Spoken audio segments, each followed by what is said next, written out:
My name is Genuine Malog and I'm here to report the worksheet. Worksheet is a multi-column sheet wherein all necessary information used for the preparation of the financial statement is recorded in a systematic process.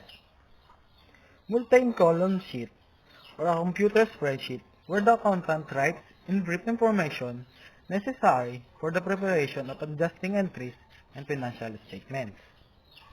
Worksheets can be done in many forms, most commonly associated with children's schoolworks, assignments, tax forms, and accounting or other business environments.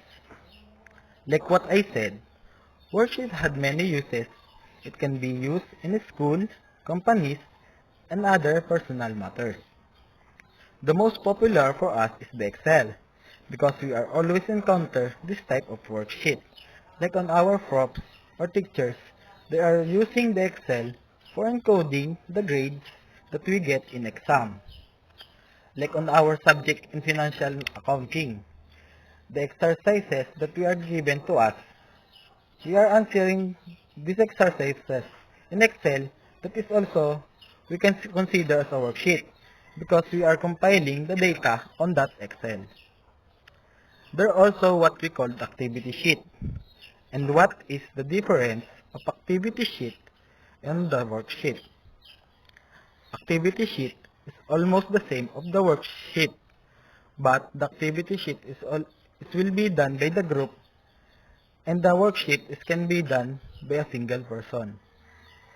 On a spreadsheet program, there is an advantage on this program, and that is you can contain a formula. So if the one cell value is changed, the entire document is automatically updated based on the formula that you program on the Excel. For company, worksheet is used for checking if the company had an income on that month or on that year, or the company had a net loss. On this example of accounting worksheet, as you can see, they are compiling all the transaction of XYZ Ltd company. So, yon. Dito sa accounting worksheet na to, makikita natin yung bawat transaction ng XYZ company. Dito makikita natin sa accumulated depreciation on plant and machinery. Doon ay nilagay nila yung trial balance as on 15,000. Tapos doon sa adjusting entries ay 2,000. Tapos pagdating doon sa adjusting trial balance ay ito ay naging 17,000 na. Tapos ilalagay din nila doon sa balance sheet doon sa credit as 17,000.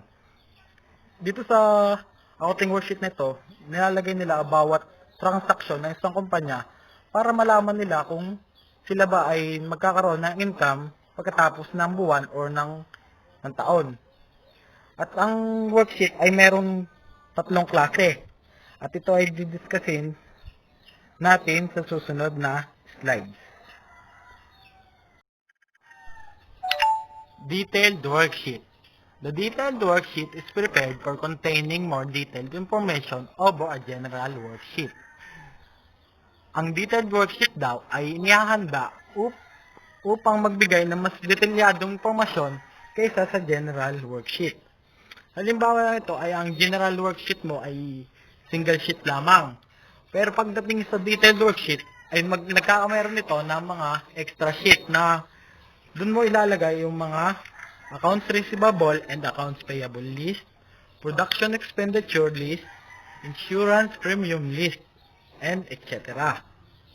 Ginagawa ito ng mga kumpanya, lalo na pagka big company kasi nang wala sila maging problema sa darating na mga panahon.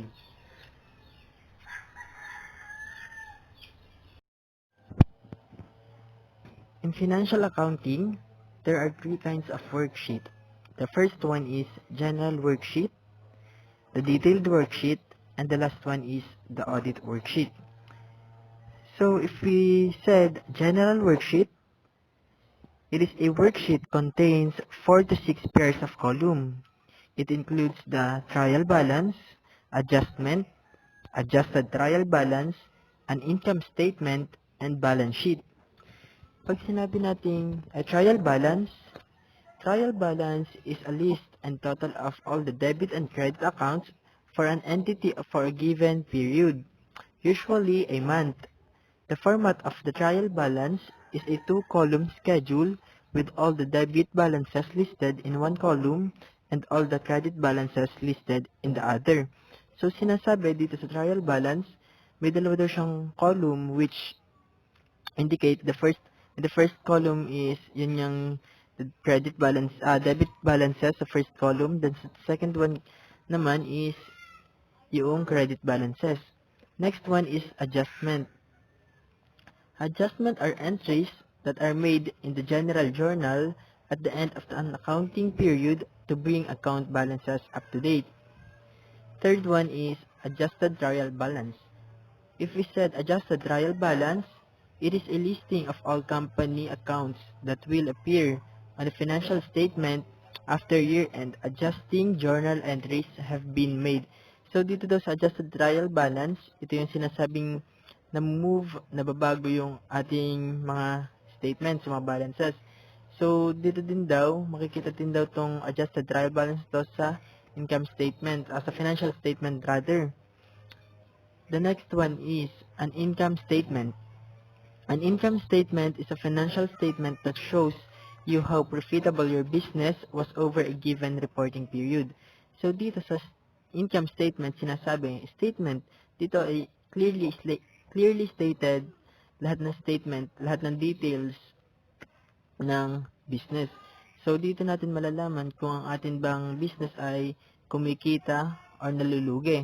Kasi a simple detail ay nakalagay dito. As in talagang detalyado.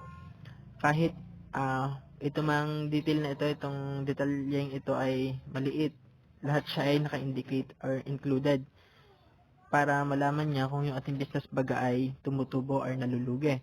The last one is balance sheet. Pag sinabi naman natin balance sheet, it is a financial statement that reports a company's assets, liabilities, and shareholders' equity or the owner's equity. These five includes in the general worksheet.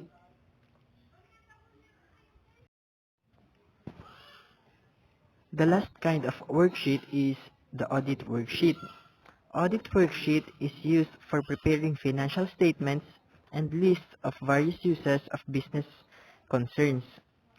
The audit worksheet is prepared in the light of the auditing of various items included in the worksheet. So, sinasabi dito sa audit worksheet, dito naka-indicate lahat ng mga concerns regarding sa business.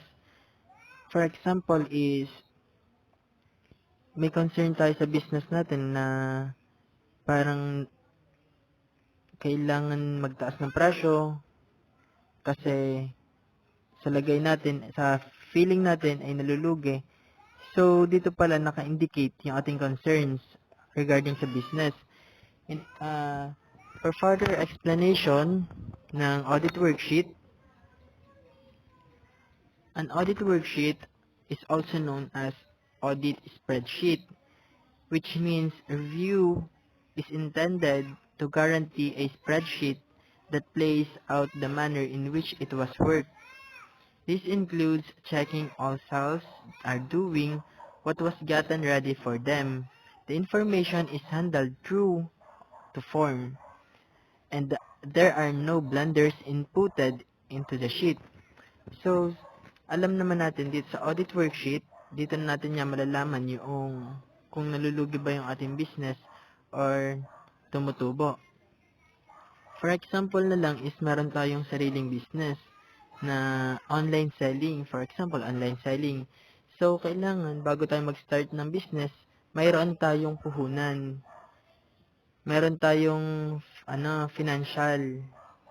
For example, maglalabas tayo ng 2,000 na puhunan. So, yung ating 2,000 na puhunan, kailangan lumago siya. Ang goal lagi natin mapalago para tayo ay kumita. Then, after a week, 'di ba, namili nga tayo, mamimili tayo ng ating mga pangbentang damit. So, naubos yung ating puhunan na 2,000. Nakapamili tayo ng damit. Then, after a week, pinagbenta natin siya. Then, naubos natin paninda. Pero, nag-end tayo sa ating pinagbilhan na 1,650 lang ang ating pinagbilhan sa lahat ng damit. So, i-audit natin kung bakit nangyari yon, kung nasold ba lahat yung ating items, or kung may napatago ba. Pag ganun, halimbawa, di hinanap natin, then nakita natin na nabenta pala lahat yung ating items na nagkakalaga ng 2,000. Then, yung ating pinagbilhan ay nag-eksakto lang sa 1,650. So, ibig sabihin, yung ating business lugi. Lugi pa tayo ng 350. Kasi nga, ang ating naging sales ay 1,650 versus sa ating puhunan na 2,000. So, ngayon, naalamin natin kung bakit tayo nalugi. I-audit natin kung bakit nalugi yung ating business. Magkakaroon tayo ng reason, malalaman natin yung reason kung bakit nalugi yung ating business. Unang-una, may isip natin, siguro napabenta ng mura yung ating ibang items. Pangalawa, siguro yung iba hindi nagbayad, nakalimutan, ganon. Iisip ng mga reasons kung bakit tayo nalugi. Hanggang sa dumating yung point na may isip natin na kailangan natin i-improve yung ating business skills para next time tayo ay mag-business ulit ay tumubo. So, by the help of auditing, malalaman natin niya, we can easily know if our business are gaining or nalulugi. So, yun, by the help of audit worksheet, malalaman natin ang lahat. That's all regarding sa audit worksheet. Thank you. So, good afternoon, everyone. I am Eloisa Aubrey Cruz, and I will be the one to discuss the preparation of worksheet. So, to recap, worksheet is a multi-column form used in preparing financial statements. It is not a permanent accounting record, or it may be a computerized worksheet using an electronic spreadsheet program such as Excel, and I know that we are all familiar about Microsoft Excel. Use of worksheet is optional. So the fifth step of accounting cycle, preparation of worksheet. So according to the last reporter, there are a lot of steps in accounting cycle, and one of its step is the preparation of worksheet.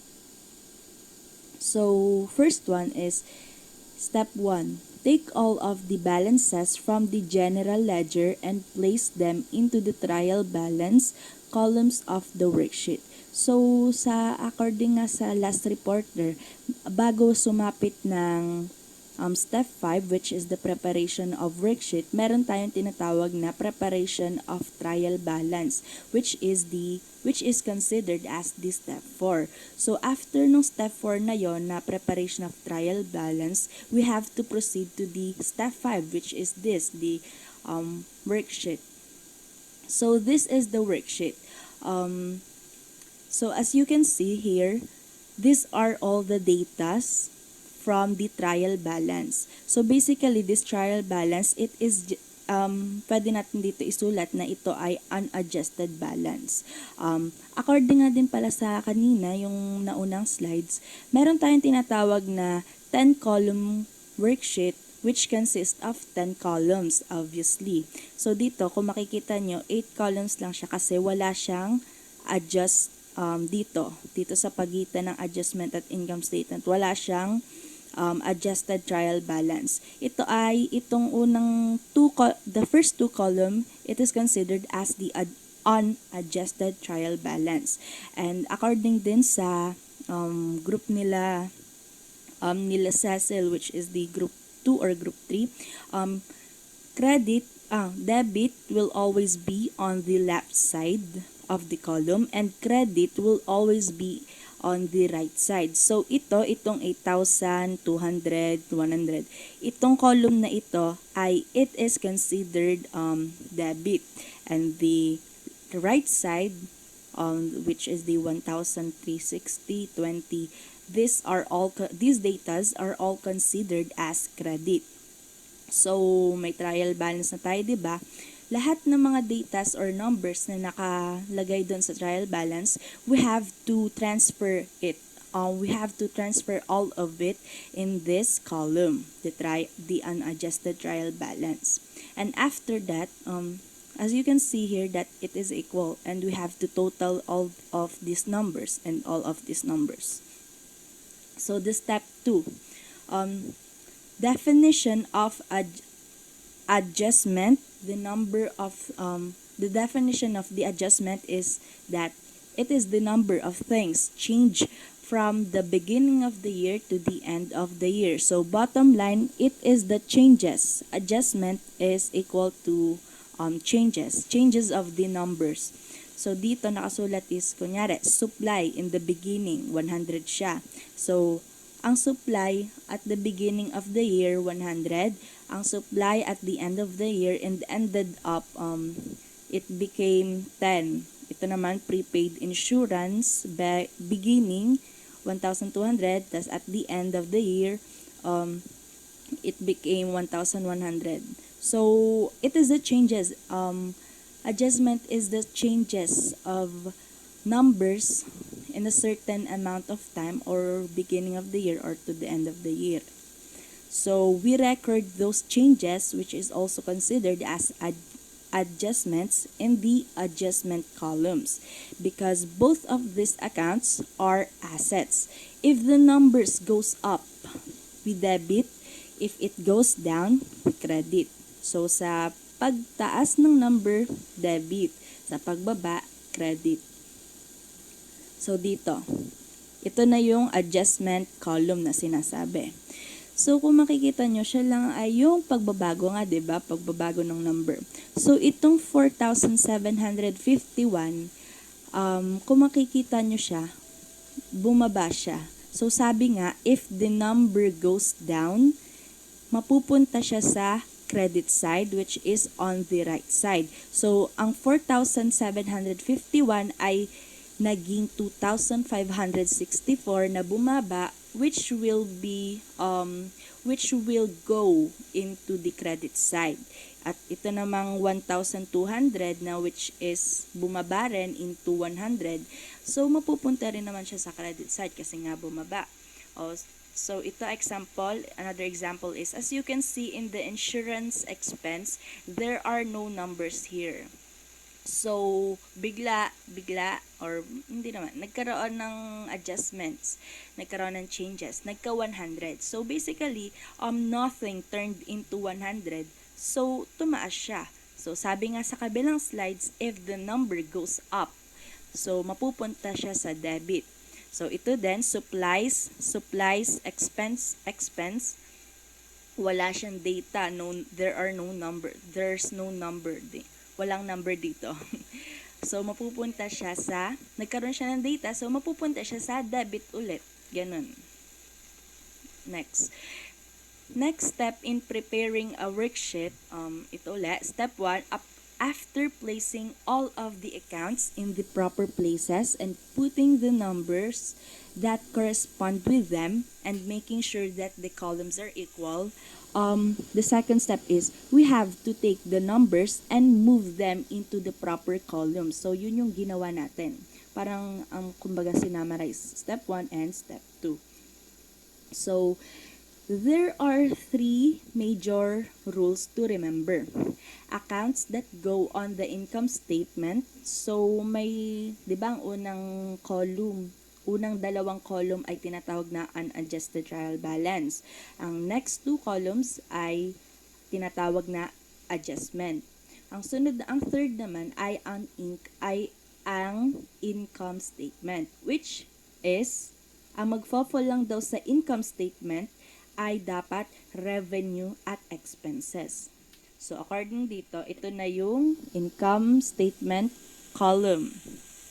So we all know that advertising expense, insurance expense, miscellaneous expense, it falls under the expense.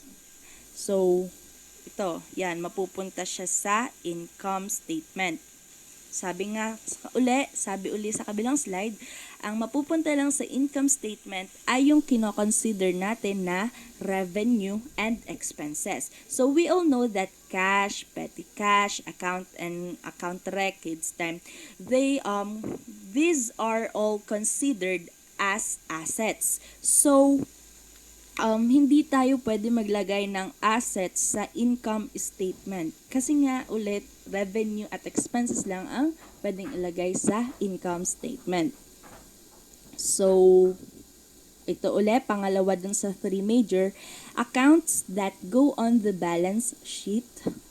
O, yun naman, yung pang-apat naman na column is we call that as the balance sheet, and under that column we have to put the data or numbers that are considered as an assets, liabilities, owner's equity.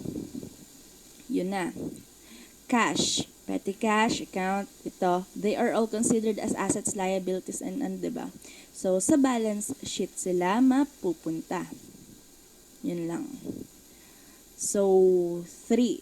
Sa pangatlo, if all else fails, everything above the income summary goes in the balance sheet. Everything after goes in the income statement. Oops. So, yun.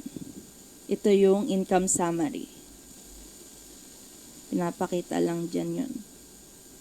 So, total the columns. First one is total the columns in the income statement, total the columns in this balance sheet. So, bottom line, we have to get the summation of all the numbers under this columns, income statement and the balance sheet. Kukunin lang natin yung total. So these are the totals of all of these four columns. 3,000, 312, 4,411, 12, ganun. Yun lang. And last, finishing the worksheet. First is in the income statement, take the credit side and subtract out the debit side. Take note, this is only for income statement.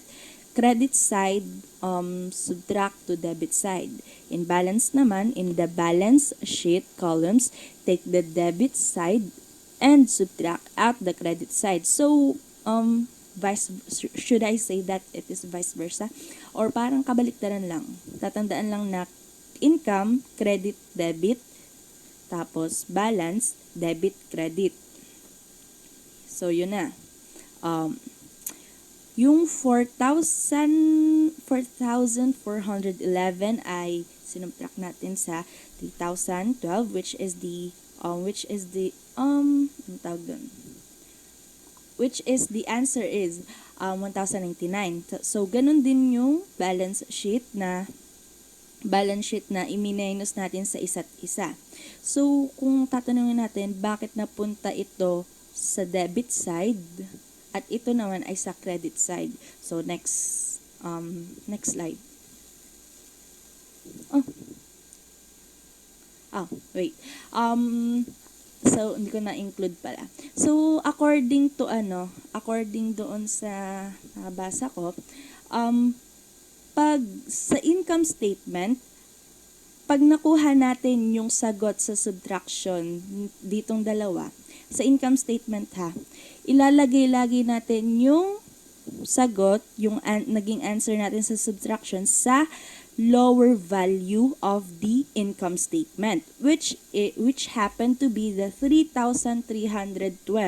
Ilalagay natin siya sa lower value. So we all know that 3K is lower than 4K. So we have to put this here.